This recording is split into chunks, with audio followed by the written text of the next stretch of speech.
So I really wanted to like Acorn as an investing app because it allows you to round up that extra change so that you can start investing it. So it's kind of like automating. You don't really have to think about it, and that's what I love. Automating. Me and Danielle automate all our investments. But the Acorn app actually is pretty expensive. So let's say you're rounding up your change and you're investing like $5 a month. That comes to $60 for the year. So Acorn app charges $3 a month or $36 for a year.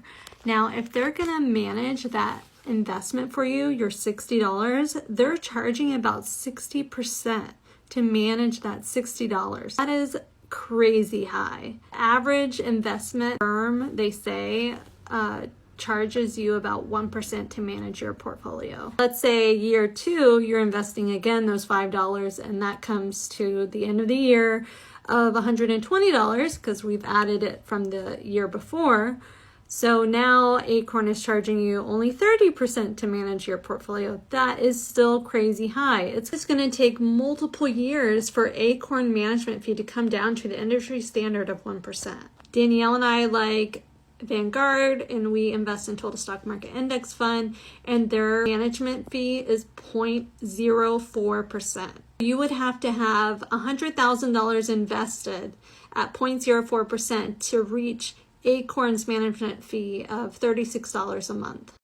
A lot of investors with Acorn are probably not reaching that $100,000 investment. So they are being overcharged for management fees, and really it's just eating away your investment.